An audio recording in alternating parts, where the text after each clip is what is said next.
Good morning, welcome to Sunita study zone. আজকে আমি সকাল সকাল ঘুম থেকে উঠে আমাদের যে পাশের মাঠে হাঁটতে চলে এসেছি। চারিদিকে দেখতেই পাচ্ছ সবুজে ঘেরা মাঠ আর এক বিশাল আকাশ। মনে হচ্ছিল যেন আকাশটাকে হাত বাড়ালেই আমি ছুঁতে পারবো। সকাল সকাল এত সুন্দর মনোমুগ্ধকর পরিবেশ দেখে মনটা তো পুরো ভরে গেল। তার সাথে একটু হেঁটে নিলাম, শরীরটাও চাঙ্গা হয়ে গেল আর মনটাও খুব ভালো হয়ে গেল। আর এরপর মনে হচ্ছে সারাদিন খুব ভালো করে পড়তে পারবো। দেখো আমি ওখানে আকাশ ছোঁয়ার চেষ্টা করি। সকাল সকাল মাঠে হাঁটার পরে তারপরে আমি আসার পথে ফেরার পথে এত সুন্দর একটা আম গাছ দেখতে পেলাম, এত আম ধরে আছে। তো আমি একটা ছোট্ট করে ভিডিও করে নিয়েছিলাম। দেখো কত আম ধরেছে, জানি না ক্যামেরায় কতটা বোঝা যাচ্ছে।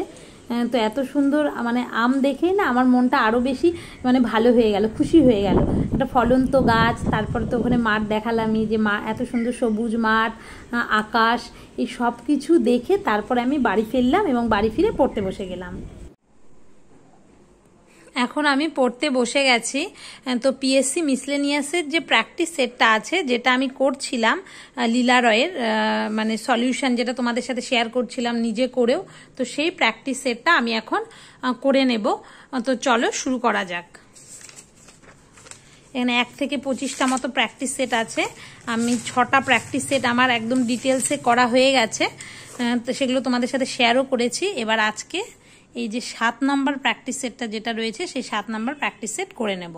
এখানে জিকে থাকে, তোমরা সকলেই জানো যে 25টা ম্যাথ থাকে আর তার সাথে 75টা জিকে থাকে। এই 75-এর মধ্যেও আবার ভাগ রয়েছে, মানে ধরো তোমার 25টা মতো থাকে হচ্ছে 25টা অন অ্যান অ্যাভারেজ বলছি আমি, 25টা মতো হিস্ট্রি, জিওগ্রাফি, ইকোনমিক্স, কনস্টিটিউশন এই সমস্ত সাবজেক্টগুলো মিলিয়ে থাকে, আর 25টা মতো থাকে হচ্ছে তোমার সায়েন্স, আর 25 মার্কসের মতো মানে অন অ্যান অ্যাভারেজ বলছি আমি, আগেই বলছি যে মানে কম বেশি 20টাও থাকতে পারে, 30টাও থাকতে পারে, স্ট্যাটিক, জিকে, কারেন্ট অ্যাফেয়ার্স থাকে, আর 25টা তো ম্যাথ থাকে। তো এগুলোর মধ্যে যে 75টা শুধু জিকের কোয়েশ্চেন আছে, তো জিকের কোয়েশ্চেনগুলো আমি আগে করে নিই, তারপর পরে ম্যাথ করি।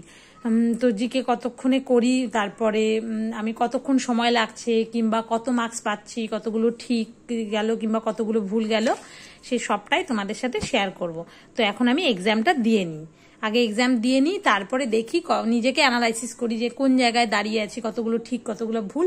তারপরে যেগুলো পারলাম না সেগুলো ভালো মতো দেখে নিই, আর যেগুলো পারলাম সেগুলো আরও ভালো মতো দেখে নিই, দেখে তারপরে তোমাদের সাথে ওই ডিটেলস সলিউশন শেয়ার করি। তো চলো আমি এখন এক্সামটা দিয়ে নিই, তারপর আবার আসছি। তো আমার এখন এক্সাম দেওয়া হয়ে গেছে। এক্সাম দিতে খুব বেশি সময় লাগেনি, কারণ জিকের এক্সাম তো মোটামুটি 15-20 মিনিটের মধ্যে শেষ হয়ে যায়, ম্যাক্সিমাম আধা ঘন্টা। তো এক্সামে আমি দেখলাম আমার ঠিক গেল হচ্ছে মোটামুটি ঠিক গেল দেখলাম 56টা, আর ভুল গেল 6টা মতো। এখানে 2/3 নেগেটিভ মার্কিং, তার মানে 3টা ভুল করলে 2 নাম্বার যাবে, 6টা ভুল করছি মানে 4 নাম্বার যাবে। তাহলে 156টা ঠিক গেছে, তার মানে হচ্ছে 156 দুগুণ 112, 112 থেকে মাইনাস 4টা ভুল যাবে, এটার জন্য 4টা ভুল যাবে, তার মানে 108 108 হচ্ছে আমার। এবং ওই যে 108টা হচ্ছে সেটা কতগুলোর মধ্যে, 108 আউট অফ 150। আর তার মধ্যে আমার বেশ কয়েকটা নাম্বার, মোটামুটি 6 নাম্বার আমার খুব মানে হ্যাঁ 6 নাম্বার খুব বাজে ভুল গেছে, মানে ওই ভুল কেউ করে না। এই যেমন দেখো ফার্স্ট কোয়েশ্চেনটা, ইলেকট্রন ভোল্ট সেটা কার একক? তো আমি এটা কিন্তু জানি যে ইলেকট্রন ভোল্ট ইভি সেটা হচ্ছে এনার্জির একক, কিন্তু ওই যে মানে কমন কোয়েশ্চেন প্রথমেই দেখে মানে মাথাটা ইলেকট্রন ভোল্ট আধান করে দিয়েছে, না আধানের একক তো কুলম্ব। যাই হোক, এটা ভুল গেছে খুব, ইলেকট্রন ভোল্ট এনার্জির, এটা একটা। তারপর জিয়াউদ্দিন বারানি কোন গ্রন্থটি রচনা করেনি, মানে প্রথমের দিকে না তাড়াহুড়া করতে গিয়ে হয়েছে, মানে 15-20 মিনিটের মধ্যে করে ফেলবো এরকম একটা ভাব, তো করেওছি তাই। যাই হোক, তো কোনটা রচনা করেনি আমি দেখেছি জিয়াউদ্দিন বারানি, যেই নামটা দেখেছি জিয়াউদ্দিন বারানি, তার মানে রচনা মানেই তো কি তারিকি ফিরোজ শাহ লিখেছেন উনি, মানে ফিরোজ শাহ তুগলকের কোটেছিলেন, এটা করে দিয়েছে, কিন্তু রচনা করেননি কোনটা সেটা আর দেখিনি। যে এগুলো সবই করেছে রচনা, তবাকাতি নাসিরি এটা মিনহাজুস সিরাজের লেখা, তো এটা উনি রচনা করেনি, এটা আনসার হবে, মানে খুব জানা কোয়েশ্চেন কিন্তু তাও ভুল। আর আরেকটা যেটা, এটা তো খুবই বাজে ভুল করেছি, ভারতের 1 টাকার কাগজি মুদ্রায় আর যোগান দেয় কে, মানে তাড়াহুড়া করতে গিয়ে আমার এই 3টাই হয়েছে। এটা কিন্তু পরীক্ষার হলেও হয়, এই ভুলগুলোকে ধরে রাখতে হবে, যে এরকম মানে খুব জানা জিনিস, সেগুলো নিয়ে এসে খুব ইয়ে করলে হবে না। 1 টাকার কাগজি মুদ্রা কার যোগান দেয়, 1 টাকার শুধুমাত্র 1 রুপি নোট, সেখানেই তো আমাদের ভারতের মানে ফিনান্স মিনিস্ট্রি, সেখানে ওনার ইয়ে থাকে, মিনিস্ট্রি অফ ফিনান্স, তার হচ্ছে ফিনান্স সেক্রেটারি সাইন থাকে, ফিনান্স মিনিস্ট্রি সেটা হচ্ছে ইস্যু করে। আর বাদবাকি সবই তো রিজার্ভ ব্যাংকের গভর্নর। তো আমি ভুল করে এটা করে দিয়েছিলাম, কিন্তু অ্যাকচুয়ালি হবে 1 টাকা নোট, সেটা হচ্ছে ফিনান্স মিনিস্ট্রি। এই 3টা খুব বাজে ভুল করেছি প্রথম পেজে, বা তারপর থেকে মানে মাথাটা ঠিকঠাক কাজ করেছে, তারপর থেকে আর দেখো আর ভুল করিনি। এই যে এগুলো সবগুলো এই যে রুল দিয়ে যেগুলো দেখো, এই যে রুল দিয়ে দাগিয়েছি, এটা পারিনি। যেমন এই যে এটা রুল দিয়ে যেগুলো দাগানো, মানে সেগুলো আমি আগে দাগিয়েছি, আর তারপর মিলিয়েছি যখন, তখন লাল পেন দিয়ে মিলিয়েছি। এই যে এগুলো সব ঠিকই আছে, তারপর থেকে সব ঠিক আছে। এই যে এটা ভুল করেছি, কমনওয়েলথ দিবস যেটা, সেটা এই যে এটা যেমন রুল দিয়ে দাগিয়েছি, দেখো এইখানে দাগিয়েছি, তার মানে কি এটা আমি ঠিক করেছি। এই যে এটা ঠিক আছে, এই যে এটাও ঠিক আছে, রঙ্গরাজন কমিটি, এটা জানি ব্যাংকিং সেক্টরের সাথে রিলেটেড। কমনওয়েলথ গেমসটা এই 24-এর মধ্যে এত গন্ডগোল হচ্ছে, 24শে মেতে কমনওয়েলথ গেমসের জন্য খেলতে খেলতে মানে জীবন দিয়ে দিল, এরকম একটা মারা গেল 24শে মে। এটা আমি এটার মধ্যে এটা করে ফেলেছি, মানে এটা একটু কনফিউশন হচ্ছিল। এগুলো কিন্তু থাকবেই। তারপরে এই যে দ্বিখণ্ডিত এই বইটা তসলিমা নাসরিন মনে হচ্ছিল, ওনার লেখা, তো ওনার জীবনী মানে একটু ওনার স্ট্রাগলের গল্প পড়েছিলাম, তো বইটা আমি এক্সাক্ট জানি না, কিন্তু মনে হচ্ছিল জানি ওনারই লেখা হবে। এরকমই কিন্তু এক্সাম হলে হয়, তুমি সব কিন্তু জানবে না, আবার কিছু জানা, এই যে খুব জানা কমন কোশ্চেন সেটাও ভুল যাবে, এই যে কিছু ডেট গোলাবে, এগুলো কিন্তু সবই হবে পরীক্ষার ক্ষেত্রে। তার জন্য 5-6টা, যেমন আমি বললাম যে 6টা ভুল গেছে, আর ওটা যদি না হতো, এই 4টা কোশ্চেন মানে আমার কি বলবো জানা কোশ্চেন, তাহলে মাত্র 2টো ভুল যেত। যাই হোক, কিছু করার নেই। আর এই যে এগুলো যেমন ঠিকই আছে আর কি, কিছু পারিনি। সিটি অফ জয় কার লেখায় কোনোদিনই শুনিনি। আর এই যে এগুলো পেরেছি, অঙ্কগুলো পরে করব। আর হচ্ছে পরে মানে ওই যে ভিডিও দেখে আমি নিজে যেগুলো পারবো, আর স্যার যেগুলো করাবেন মানে এই চ্যানেলে যে দেওয়া হয়, সেই ভিডিও দেখে করব। এরপরে প্র্যাকটিস সেট আসবে, তো তোমরা অবশ্যই দেখতে থাকো কিন্তু। আর এই যে এটা যেমন পারিনি, যেটা কোনটি গ্রাফাইটের গঠনের অনুরূপ বিএন, এটা আমার জানা ছিল না। তারপর এই যে এইটা ভুল করেছি, ফরাসি মানে সবই কিন্তু জানা কোয়েশ্চেন, যে অজানা খুব কোয়েশ্চেন ভুল করেছি সেরকম নয়, জানা কোশ্চেনই ভুল হয় কনফিউশনে। ফরাসি বিপ্লবের নেতা কে ছিলেন? আরে মিলিটারি হিসেবে নেপোলিয়ান ছিলেন মনে হয়, কিন্তু নেতা ছিলেন হচ্ছে লুইস 16। হ্যাঁ, লুইস 16 ছিলেন। এই দুটোর মধ্যে গোলাচ্ছিল, গোলাতে এটা করলাম। আর একটু টাইম নিলে হয়ে যেত, মানে আমি 15-20 মিনিটে করে ফেলেছি কোয়েশ্চেন দেখেই। মানে জিকের কোয়েশ্চেন দেখলেই না আমার জানি মানে সময় দিতে ইচ্ছা করে না, এই বিষয়টাকে আমার কমাতে হবে, একটু টাইম নিয়ে করলে পরে ঠিক হয়ে যাবে। এইগুলো মোটামুটি ঠিকই আছে, দেখতে পাচ্ছ। এই যে এখানে ওয়াল স্ট্রিট, এগুলো এটা হচ্ছে নিউ ইয়র্কের ওয়াল স্ট্রিট। আর হচ্ছে এই তো বিওডি ঠিকই আছে, বায়োলজিক্যাল অক্সিজেন ডিমান্ড, এগুলো ঠিকই আছে। এটা দেখলাম বইয়ে এটা আনসার দেওয়া আছে, কিন্তু এটা হবে না, এটাই আনসার হবে। ডিজেনারেটেড তরল এন্ডোস্পার্ম, এটাই আমি করেছিলাম। তারপরে টি শব্দটি, এটা হচ্ছে গল্ফের সাথে জড়িত, মনে হচ্ছিল শুনেছি, কিন্তু এই যে পিপিপি, এই আর কি। তারপর ম্যাথ আছে, আর তার সাথে যেগুলো আছে সেগুলো হচ্ছে এগুলো সব, এই যে এটা সব কারেন্ট অ্যাফেয়ার্স। এটা জানি না, এটাও জানি না। দেখো এটা যেমন ঊর্জা গঙ্গা পাইপলাইন, নামটা শুনেই কি মনে হচ্ছে প্রধানমন্ত্রী দেবেন, এগুলো প্রধানমন্ত্রী এগুলো ইনিশিয়েটিভ হবে, তাই ভারত করেছে, জানা নাই কিন্তু আমার। এই যে চৌধুরী, নামটা শুনেই মনে হচ্ছে এটা বাংলাদেশের হবে, ওর জন্য করেছি। মানে এরকম এক্সাম হলটাই তাই, যেগুলো তুমি জানো সেগুলোর মধ্যে কনফিউশন হবে, হয়তো সেগুলো ভুল হবে। আর কিন্তু পরীক্ষা থেকে হল থেকে বেরিয়ে এই যে মক টেস্ট দিয়ে বেরিয়ে বলবো যে জানা ছিল হলো না, ওগুলো ধরেই বেরোতে হবে যে ওরকম 5-6টা কোয়েশ্চেন থাকবে, হবে না। আবার কিছু কোয়েশ্চেন ওইখানে এমনিই হয়ে যাবে, মানে সেন্স কাজ করে কিংবা কিছু লজিক লাগিয়ে। তো যাই হোক, আমার এই যে প্র্যাকটিস সেটটা আজকে হয়ে গেল, সেখানে আমি 150-র মধ্যে 108 মতো পেলাম। আরও পেতাম, তোমরা তো মানে দেখলেই শেয়ারই করলাম, যে পেতাম বলে লাভ নেই, পাইনি ব্যাস। আর হচ্ছে এরপরে আমি কিছু জানি করতে হবে। হ্যাঁ, আর 25টা যে ম্যাথ আছে, সেই ম্যাথের মধ্যে চেষ্টা করতে হবে 20টা মতো করার, মানে মিনিমাম আমি বলছি। তাহলেই তো মিসলেনিয়াসে যদি এখানে যদি 108 ধরো, 105 থেকে 10-এর মধ্যে আমার আসছে জিকেতে, তো এটা যদি থাকে, আর ওইখানে যদি তোমার 20টা অন অ্যান অ্যাভারেজ ধরি, তাও তো 140 হচ্ছে। তো এরকমই রাখতে হবে আমার মনে হচ্ছে, 130 থেকে 40 মিসলেনিয়াসের ক্ষেত্রে রাখলে পরে সেটা হয়তো সেফ স্কোর। আমি ঠিক জানি না, আমি তো বইটা পিএসসি জানে। এবারে চলো নেক্সট আর কি পড়লাম সেটা তোমাদের সাথে শেয়ার করব। আর এই যে কোয়েশ্চেনটা করলাম এই প্রিভিয়াস ইয়ারটা, এর যে ডিটেল সলিউশন সেটা কিন্তু খুব তাড়াতাড়ি আসছে, তো তোমরা দেখো। প্র্যাকটিস সেটটা করা হয়ে গেছে। প্র্যাকটিস সেট করার পরে তারপরে আমি হচ্ছে এই যে অ্যাচিভার্সটা, এটা হচ্ছে মার্চের কারেন্ট অ্যাফেয়ার্স আছে এখানে, এটা হচ্ছে এপ্রিলের অ্যাচিভার্স। তো এপ্রিল মাসের অ্যাচিভার্সটা নিয়ে এসেছি। মানে আমি এখান থেকেই পড়ি, এছাড়াও নানা মানে ইউটিউবে ভিডিও দেখি, দুটোর মতো চ্যানেল আছে, সেখান থেকে আমি ইউটিউবে কারেন্ট অ্যাফেয়ার্স দেখি 2-4টে, মানে যখন যেটা মনে হয় যে ভালো লাগছে সেরকমই দেখি। তো আর কিছু কিছু আছে যে এই কটা থেকেই দেখি, এরকম একটা বিষয় আছে। তো ইউটিউব থেকে তো দেখি, তার পাশাপাশি এই যে অ্যাচিভার্সটা, এটা সবাই জানো, তোমরা সকলেই হয়তো করো, সেই অ্যাচিভার্স থেকে অবশ্যই একটু দেখে নিই। যেমন 96 একাডেমি আছে, মানে অস্কার পুরস্কার এবার ইম্পর্টেন্ট, সঙ্গীত নাটক একাডেমি, তারপরে যা যা আছে, নাগরিকত্ব সংশোধনী আইন, ভারতের প্রধানমন্ত্রী ভুটান সফর, এই আর কি, 88 লোকসভা নির্বাচনের দিনক্ষণ ঘোষণা, এই সমস্ত আছে এবার। তো এই যে এইখানে এই অ্যাচিভার্সটা আমি এবার পড়ে নেব। অ্যাচিভার্স থেকে কোনো একটা টপিক, সেটা হচ্ছে পড়ব।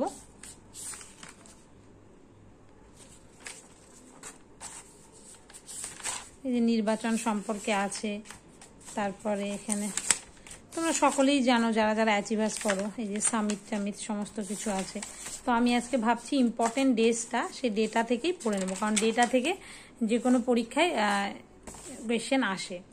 তো প্রথমেই দেখবো যে এখানে মার্চের যেহেতু কারেন্ট অ্যাফেয়ার্স আছে, ফেব্রুয়ারি লাস্টের দিকের কারেন্ট অ্যাফেয়ার্সগুলো এখানে দিয়ে থাকে। তো এই দেখো এখান থেকে ইম্পর্টেন্ট বলতে আমি যেটা দেখছি ফেব্রুয়ারি যেটা আছে সেটা হচ্ছে এই যে 28 তো ন্যাশনাল প্রোটিন ডে খুব একটা ইম্পর্টেন্ট নয়, 27 ফেব্রুয়ারি সেন্ট্রাল এক্সাইজ ডে, এক্সাইজটা 24 ফেব্রুয়ারি। তো এটা পড়তে পারো তোমরা, মানে খুব একটা ইম্পর্টেন্ট না। মেন ইম্পর্টেন্ট হচ্ছে 28 ফেব্রুয়ারি, সেটা হচ্ছে ন্যাশনাল সায়েন্স ডে, এটা ইম্পর্টেন্ট। ন্যাশনাল সায়েন্স ডে কবে? 28 ফেব্রুয়ারি। এবার একটা ডে শুধু পড়লে হবে না, সেই ডেটা কেন পালন করা হয় ওই দিনে সেটাও পড়াটা খুব জরুরি। তো 28 ফেব্রুয়ারি ন্যাশনাল সায়েন্স ডে, সেটা পালন করা হয়। কেন পালন করা হয়? কারণ 28 ফেব্রুয়ারি 1928 সালে এই যে সিভি রমন, তিনি ওই যে রমন এফেক্ট আবিষ্কার করেছিলেন। তার জন্য তিনি 1930-এ প্রথম ভারতীয় হিসাবে যিনি পদার্থবিদ্যায় নোবেল প্রাইজ পেয়েছিলেন। তার জন্য 28 ফেব্রুয়ারি ন্যাশনাল সায়েন্স ডে পালন করা হয়। এটা পড়তে হবে, মানে একটা ডে কবে পালন করা হয় এবং কি জন্য পালন করা হয়, আর ওই ডেটার এবছরের থিম কি। এবছরের থিম হচ্ছে ইন্ডিজিনিয়াস টেকনোলজিস ফর বিকশিত ভারত। বিকশিত ভারতের জন্য ইন্ডিজিনিয়াস টেকনোলজি থাকবে, ইন্ডিজিনিয়াস টেকনোলজি ফর বিকশিত ভারত এবারে ন্যাশনাল সায়েন্স ডে থিম হলো। এটা ভীষণ important, very very important, very very important একটা ডেজ গেল। তারপরে এগুলো দরকার নেই অত। এবারে নেক্সট চলে আসবে আমি মার্চ মাসের কারেন্ট অ্যাফেয়ার্সে। তো মার্চ মাসের কারেন্ট অ্যাফেয়ার্সের মধ্যে ফার্স্ট মার্চ, যেটা ফার্স্ট মার্চ সেটা হচ্ছে জিরো ডিসক্রিমিনেশন ডে। তা জিরো ডিসক্রিমিনেশন ডে কবে? সেটা হচ্ছে ফার্স্ট মার্চ পালন করা হয়, জিরো ডিসক্রিমিনেশন ডে। তাহলে আমরা প্রথমে বলবো, প্রথমে এসেই হচ্ছে এটা ফার্স্ট মার্চ ইউনাইটেড নেশনের তরফ থেকে পালিত হয় জিরো ডিসক্রিমিনেশন ডে। সমস্ত রকম ডিসক্রিমিনেশন মানে কি, বৈষম্য দূর করতে এবং সকল মানুষের সম্মান ও অধিকার সুরক্ষিত করতে প্রতি বছর এই দিবস পালন হয়ে থাকে। এবং এবছর এবার থিম হচ্ছে to protect every one's healthy, protect every one's rights এবারে থিম। তো জিরো ডিসক্রিমিনেশন ডে কবে? First March. মানে প্রথমেই আমরা বলে দিচ্ছি কোনো ডিসক্রিমিনেট করা যাবে না। ভারতের কনস্টিটিউশনে বলা আছে ফার্স্ট মার্চ, ডিসক্রিমিনেট করে মানুষকে মারা যাবে না, এরকম ভাবে নিউমোনিক্সের সাহায্যে মনে করবে। First March zero discrimination day, প্রথম দিনই বলে দিচ্ছি কোনো ডিসক্রিমিনেট করা যাবে না, ফার্স্ট মার্চ হলো। এবার নেক্সট হচ্ছে এগুলো দরকার নাই, ওয়ার্ল্ড সিভিল ডিফেন্স অত দরকার নাই। ও এটা পড়তে পারো, এটা যেমন বললাম ভেরি ভেরি ইম্পর্টেন্ট, মানে ইম্পর্টেন্ট একটা কোয়েশ্চেন, সায়েন্স ডে থেকে তুলনামূলক কম কিন্তু ভালোই, মোটামুটি ইম্পর্টেন্ট একটা কোয়েশ্চেন। এবার নেক্সট আছে হচ্ছে এই যে থার্ড মার্চ যেটা পালন করা হয় সেটা হলো ওয়ার্ল্ড ওয়াইল্ড লাইফ ডে। এটাও কিন্তু ভীষণ ইম্পর্টেন্ট। ওয়াইল্ড লাইফদের মেরো না, world wild life day 3rd March এরকম বলতে পারো, যে হচ্ছে ওয়াইল্ড লাইফদের মেরো 3rd ডিগ্রি দিয়ে, মানে যে কোনো ইচ্ছা, যেভাবে ইচ্ছা তোমরা নিউমোনিক্সের সাহায্যে মনে রাখতে পারো যে ওয়াইল্ড লাইফদের মেরো না, 3rd মার্চ। সারা বিশ্বজুড়ে এই দিবস পালন করা হয়। বন্য পশু এবং উদ্ভিদের গুরুত্ব সম্পর্কে সচেতনতা গড়ে তুলতে এই দিবস পালন করা হয়। এই দিবসে এবছরের থিম হচ্ছে connecting people and planet, exploring digital innovation in wildlife conservation. Wildlife কনজারভেশনের ক্ষেত্রে ডিজিটাল ইনোভেশনকে আরো এক্সপ্লোর করতে হবে, এবং connecting people and planet, people এবং প্ল্যানেটকে কানেক্ট করতে হবে এবং ডিজিটাল ইনোভেশনকে এক্সপ্লোর করতে হবে ওয়াইল্ড লাইফ কনজারভেশনের ক্ষেত্রে। 3rd March world wild life day সেটা। আর নেক্সট হচ্ছে এগুলো অত দরকার নেই, মানে সবই পড়তে পারো, কিন্তু আমি যেগুলো পড়ছি এর আগে সেগুলোই বলছি। আর হ্যাঁ, এটা যেমন ইম্পর্টেন্ট, তোমরা সবাই জানো, ভীষণ ভীষণ ইম্পর্টেন্ট ইন্টারন্যাশনাল ওমেন্স ডে। এটা নিশ্চয়ই কাউকে বলে দিতে হবে না। এটা হচ্ছে না ইন্টারন্যাশনাল ওমেন্স ডে কবে, এটা মানে খুব একটা মানে সচরাচর পরীক্ষার ক্ষেত্রে তো আসে না, কারণ এটা সবাই জানবে। হ্যাঁ, সোজা পরীক্ষাগুলো ক্ষেত্রে আসতে পারে। 8 মার্চ হচ্ছে ইন্টারন্যাশনাল ওমেন্স ডে। এবার থিমটা যেমন important, invest in women accelerate progress বলছে থিমটা ইন্টারন্যাশনাল ওমেন্স ডে। যদি আমরা ওমেনের ক্ষেত্রে বেশি বেশি মহিলাদের ক্ষেত্রে যদি ইনভেস্ট করি আমরা, তাহলে প্রোগ্রেসটা আরও ত্বরান্বিত হবে, অ্যাক্সিলারেট হবে। Invest in women accelerate progress এবারে থিম ইন্টারন্যাশনাল ওমেন্স ডে। আর এটা কে পালন করে, এরকমও আসতে পারে যে ওমেন্স ডেটা কে পালন করে। ইউনাইটেড নেশনসের তরফ থেকে সারা বিশ্বজুড়ে পালন করা হয় ইন্টারন্যাশনাল ওমেন্স ডে। আর বিশ্বজুড়ে সমস্ত মহিলাদের অবদানকে স্বীকৃতি প্রদান করতে এবং মহিলা ক্ষমতায়ন, ওম্যান এম্পাওয়ারমেন্টের মাধ্যমে মহিলাদের এই যে ওম্যান এম্পাওয়ারমেন্ট এর ক্ষেত্রে মহিলাদের উৎসাহ প্রদান করতে এই দিবস পালিত হয়। তো তোমাদের যদি আসে ওম্যান এম্পাওয়ারমেন্ট সম্পর্কে কোনো লেখা লিখতে দেয়, তখন সেক্ষেত্রেও কিন্তু তোমরা এটা মানে লিখতে পারো যে মহিলাদের ক্ষমতায়নের জন্য সারা বিশ্বজুড়ে ইউনাইটেড নেশনসের তরফ থেকে 8 মার্চ ইন্টারন্যাশনাল ওমেন্স ডে পালন করা হয়। এটা বাংলা কিংবা ইংলিশ যে কোনো লেখা রাইটিংস আসলে দিতে পারো। যে কোনো জিকের যে কোনো টপিকটা না পড়তে যে কোনো সাবজেক্ট হতে পারে, কারেন্ট অ্যাফেয়ার্স হতে পারে, ভাবতে হবে এটা কোন লেখায় ঢোকানো যায়, তবেই তোমার লেখাটা অন্যদের থেকে আলাদা হবে, সমৃদ্ধ হবে। আমি তো এইভাবেই পড়ি, মেন্সে বেশ কয়েকবার দিয়েছি বিসিএস, তো মেন্সে এইভাবেই মানে লেখা। প্রথমে তো বুঝিনি, প্রথম 2-1 বার যে কিভাবে লিখতে হয় না হয়, তখন তো বলার কেউ ছিল না, ধীরে ধীরে নিজেই বুঝেছি। যাই হোক, ইন্টারন্যাশনাল ওমেন্স ডে 8 মার্চ। এবার ওমেনদের কাছে বেশি বেশি ইনভেস্ট করতে হবে যাতে আমাদের প্রোগ্রেসটা আরও অ্যাক্সিলারেট হয়। আর হচ্ছে এই যে গ্লুকোমা ডের ক্ষেত্রে ইম্পর্টেন্ট কিন্তু এটা নয় যে ওই ডেটা কবে পালন করে সেটা ইম্পর্টেন্ট নয়। ইম্পর্টেন্ট হচ্ছে এই যে বিশ্বজুড়ে পালন করা হয় গ্লুকোমা রোগ সম্পর্কে জনসচেতন গড়ে তুলতে। অন্ধত্ব কিসের, গ্লুকোমা একটা কিসের ডিজিজ, এটা আমি কোথাও একটা কোয়েশ্চেনে দেখেছিলাম। গ্লুকোমা ডিজিজ কিসের জন্য, এটা একটা মানে চোখের অন্ধত্ব রোগ একটা চোখের ডিজিজ। গ্লুকোমা দেখে মানে চোখের ডিজিজ, এইটা মনে রাখতে পারো। ডেটা অতটা মনে হয় না ইম্পর্টেন্ট। যাই হোক, international day of action for rivers, এটাও খুব আমি পড়ি নাই। যাই হোক, আসতেই পারে। দেখো, ডে কিন্তু যে কোনো জানা অজানা বলছি না যে এর মধ্যে আসবে না, কিন্তু সব তো আর মনে রাখা সম্ভব নয়। এই যে ইন্টারন্যাশনাল ডে অফ ম্যাথমেটিক্স 14ই মার্চ সারা বিশ্ব জুড়ে পালিত হয়। বিশ্বের সর্বস্তরে সর্বক্ষেত্রে গণিতের গুরুত্ব তুলে ধরতে এই দিবস পালন। এবছরের থিম হলো প্লেইং উইথ ম্যাথ। ম্যাথ নিয়ে খেলবো, প্লেইং উইথ ম্যাথ। এই যে আমরা যে কম্পিটিটিভের পরীক্ষা দিচ্ছি, সেখানেও কিন্তু আমাদের ম্যাথ নিয়েই খেলতে হবে। ম্যাথ নিয়ে যদি খেলতে পারি, তবে আমি যেমন এখনই ভাবছি খুব ভালো মতো ম্যাথ করাটা শুরু করতে হবে আমাকে। মানে এর আগে তো করেছি, মাঝে আবার গ্যাপ হয়ে যাচ্ছে, এখন আবার মানে ভালো মতো রোজ করাটা, মাঝে মাঝে শুরু করি আবার মানে ওইভাবে ভালো করে করা বন্ধ হয়ে যায়, আবার শুরু করতে হবে। ওই যে প্লেইং উইথ ম্যাথ নিয়ে খেলতে হবে আমাদের, চেষ্টা করতে হবে রোজ কিন্তু 10টা হলেও আমরা ম্যাথ প্র্যাকটিস করব, বেশি করতে হবে না। মানে যারা করে না আমি তাদের জন্য বলছি। ইন্টারন্যাশনাল ডে অফ ম্যাথমেটিক্স সেটা হচ্ছে 14ই মার্চ পালন করা হয়। ম্যাথমেটিক্স মানে ম্যাথ করতে করতে মেরে ফেলবে 14ই মার্চ, 14 বছর বয়স এরকম। ওয়ার্ল্ড কিডনি ডে পড়তে পারো, 14ই মার্চ কিডনি ডে। আর 15ই মার্চ এটাও পড়তে পারো। 15ই মার্চ হচ্ছে ওয়ার্ল্ড কনজিউমার রাইটস ডে। 15ই মার্চ সারা বিশ্বে পালিত হয়। ক্রেতার অধিকার ও প্রয়োজনীয়তা বিষয়ে সচেতনতা গড়ে তুলতে পালিত হয়। এবছর থিম হলো fair and responsible all for consumer rights day 15ই মার্চ। ডে অফ কম্ব্যাট, এটা দরকার নেই। ভ্যাকসিনেশন ডে হচ্ছে 16ই মার্চ পালন করা হয়। 16ই মার্চ হচ্ছে ন্যাশনাল ভ্যাকসিনেশন ডে। এই যে ভ্যাকসিন 16 বছর বয়সে 16 বছর বয়সে ভ্যাকসিন ছিল না, তো এরকম একটা 16 বছর বয়সে ভ্যাকসিন দিত, সেই ভ্যাকসিনেশন ডে পালন করা হয় 16ই মার্চ। আর আমার মনে করতাম কি মানে ভ্যাকসিন দিলেই মনে হয় মরে যাবে, তাই 16ই মার্চ হচ্ছে ন্যাশনাল ভ্যাকসিনেশন ডে। 16 মাস সারা বিশ্বব্যাপী পালন করা। সমস্ত ভাইরাস ঘটিত, এই যে করোনা ভাইরাস যখন হলো, বাপরে ভাইরাস শুনলে এখন ভয় লাগে। সমস্ত ভাইরাস ঘটিত রোগের বিরুদ্ধে টিকাকরণের গুরুত্ব বিষয়ে জনসচেতনতা গড়ে তুলতে এই দিবস পালন করা। মানে যত ভাইরাস ঘটিত রোগ, যেমন করোনা হলো, তো সেক্ষেত্রে ওই রোগের বিরুদ্ধে যে আমাদের রোগ প্রতিরোধ যদি করতে হয়, টিকাকরণ কতটা ইম্পর্টেন্ট সেই বিরুদ্ধে সচেতনতা গড়ে তুলতেই ন্যাশনাল ভ্যাকসিনেশন ডে পালন করা হয় 16ই মার্চ। আর vaccines work for all, vaccine সবার জন্য কাজ করে। সে সময় অনেকে ভ্যাকসিন দিতে চাইছিলেন না। গ্লোবাল রিসাইক্লিং ডে মনে রাখতে পারো, কিন্তু খুব ইম্পর্টেন্ট নয়। এইবারে হচ্ছে স্লিপ ডে দরকার নেই। Sparrow day, world oral health day, international day of happiness, এটাও দেখেছিলাম কোথাও হয়তো। 20 মার্চ 20 বছর বয়সে আমাদের হ্যাপিনেস জীবন থেকে সব চলে যাচ্ছে। সত্যিই তো, যখন বুঝতে শিখছি কলেজের গন্ডি মানে প্রায় পেরিয়ে আসবো, কি করবো না করবো বলতে পারছি না, সব হ্যাপিনেস চলে যাচ্ছে। 20 মার্চ হচ্ছে international day of happiness day, day of happiness. বিশ্বব্যাপী সুখের প্রচার এবং মানুষকে সহজ দৈনন্দিন অভ্যাসগুলি গ্রহণ করতে উৎসাহিত করার উদ্দেশ্যে এই দিবস পালিত হয়। এই দিবসের থিম হলো reconnecting for happiness building resilient committee. International day of happiness 20 March 20 March. Important নয়, ডাউন সিনড্রোম ডে। এই যে ডাউন সিনড্রোম বলতে মনে পড়ে গেল, এই যে ডাউন সিনড্রোম যেটা হয় সেটা কিসের জন্য? ক্রোমোজোম ঘটিত এটা একটা রোগ। ডাউন সিনড্রোম যেটা হয়, হ্যাঁ হ্যাঁ, ক্রোমোজোম ঘটিত একটা রোগ।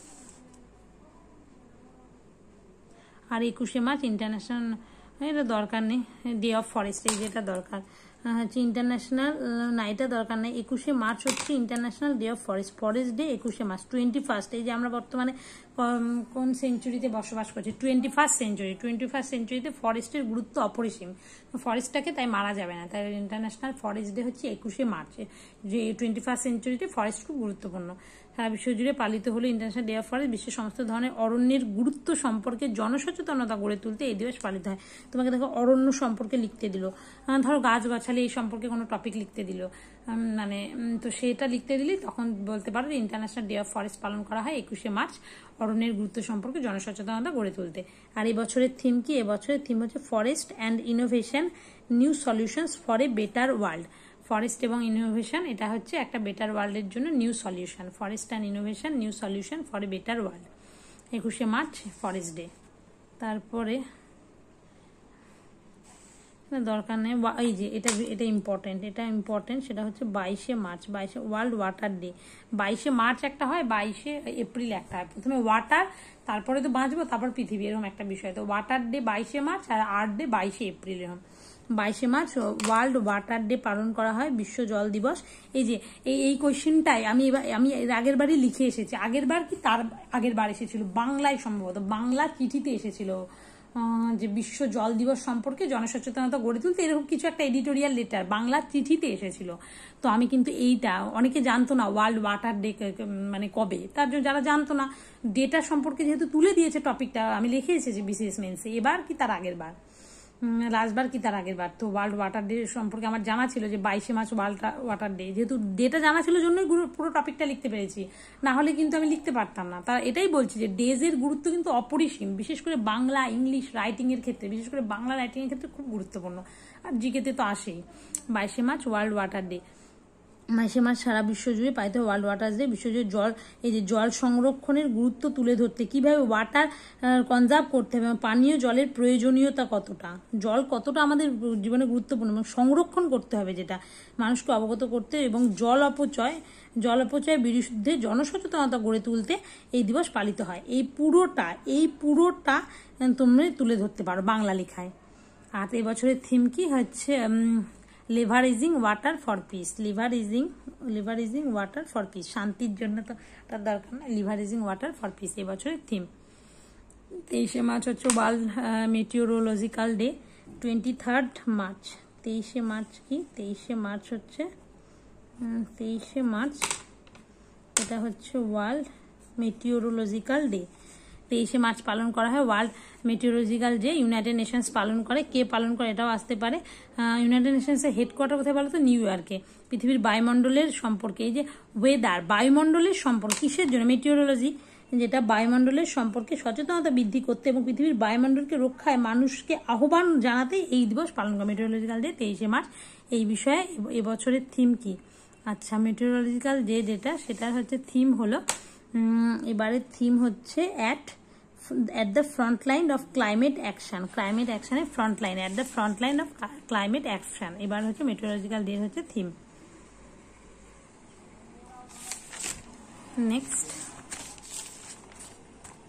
নেক্সট হচ্ছে ওয়ার্ল্ড, এগুলো দরকার নেই। এবার ইন্টারন্যাশনাল ওমেন্স ডে, যেটা হচ্ছে 8 মার্চ, এটা আরো আগে দেওয়া হচ্ছে। 8 মার্চ ইন্টারন্যাশনাল ওমেন্স ডে। না, এটা তো হয়েই গেল, আগে হয়ে গেল, কমপ্লিট। এবারে হচ্ছে আরেকটা ডে আছে, সেটা হচ্ছে শহীদ দিবস, মার্টিয়ার ডে। শহীদ দিবস 23 মার্চ। 23 মার্চ শহীদ দিবস পালন করা হয়। এটাও ইম্পর্টেন্ট। কেন? কারণ 1931 সালে এই দিনে লাহোরের সেন্ট্রাল জেলে ফাঁসি দেওয়া হয় ভগৎ সিং, রাজগুরু এবং সুখদেব। ভগৎ সিং, সুখদেব এবং রাজগুরুকে 23 মার্চ 1931 ফাঁসি দেওয়া হয়, তাই 23 মার্চ শহীদ দিবস পালন করা হয়। এবং এবছরের থিম হলো, এবছরের থিমটা কি, এটা শহীদ দিবসটাকে থিমটা অত ইম্পর্টেন্ট নয়, রিফ্লেকশন অ্যান্ড রিমেম্বারেন্স তাদের। আর 24শে মার্চ হচ্ছে টিবি ডে, টিবিতে হচ্ছে 24 বছর বয়সে মারা গেল, ওয়ার্ল্ড টিউবারকিউলোসিস ডে, এটাও কিন্তু ইম্পর্টেন্ট, এটা ইম্পর্টেন্ট। টিবি ডে কবে? 24শে মার্চ, টিবি ডে 24শে মার্চ। তো এবারের থিম কি? 24শে মার্চ সারা বিশ্ব জুড়ে ওয়ার্ল্ড টিউবারকিউলোসিস ডে পালিত হয়। টিউবারকিউলোসিস বা যক্ষা, এই যে যক্ষা রোগ, টিবি, এটা কি ব্যাখ্যা, এটা কিন্তু ব্যাকটেরিয়া ঘটিত রোগ, এটাও আসে বায়োলজিতে। মানে একটা টপিক পড়ছি কারেন্ট অ্যাফেয়ার্সে, সেটা কোথায় ডেসক্রিপটিভে কাজে লাগাতে পারি, কোথায় কোন সাবজেক্টে, সব কিছু আমাদের নলেজ রাখার চেষ্টা করবে, মানে জানার চেষ্টা করতে হবে, তাহলে ভালো লাগবে। জিকে মনে রাখছি শুধু, সেরকম মনে হবে না। 24শে মার্চ হচ্ছে ওয়ার্ল্ড টিউবারকিউলোসিস ডে বা টিবি ডে, সেটা হচ্ছে যক্ষা রোগ সম্পর্কে সচেতনতা গড়ে তুলতে এটা এই দিবস পালন করা। Yes we can end TB, এবার থিমটা কিন্তু important, yes we can end TB. আর কি টিবি মনে হয় ভারত সরকার 24 নাকি 25-এর মধ্যে টিবিটাকে, রোগটাকে নির্মূল করবে, এরকম একটা নিয়েছে, ইনিশিয়েটিভ নিয়েছে, এটা দেখে নিও তোমরা, এটা দরকার নেই আর।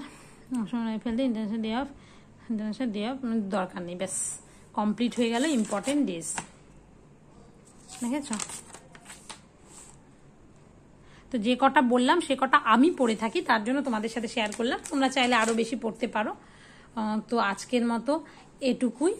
আর আজকে এইখানে আপাতত মানে পড়াটা, এই দুটো সিটিং আরও পড়বো আমি, কিন্তু সেক্ষেত্রে মানে আপাতত তোমাদের সাথে আমি এই দুটোই মানে পড়ার ভিডিও শেয়ার করলাম। একটা হচ্ছে প্র্যাকটিস সেট করলাম, আর একটা কারেন্ট অ্যাফেয়ার্স করলাম। তো এরপরে ম্যাথ বাকি থাকে, ইংলিশ বাকি থাকে, এইসব থাকে, এগুলোও করে নেব। তো পুরো ভিডিওটা তোমাদের কেমন লাগলো সেটা কিন্তু অবশ্যই জানাবে। আমি একটু পড়া তার সাথে ব্লগ টাইপের করার চেষ্টা করলাম, আর যদি ভালো লাগে তাহলে লাইক করবে, কমেন্ট করবে, আর বন্ধুদের মাঝে অবশ্যই ভিডিওটি শেয়ার করবে। আর চ্যানেলটি যদি সাবস্ক্রাইব না করে থাকো, সাবস্ক্রাইব করে থাকবে। ধন্যবাদ।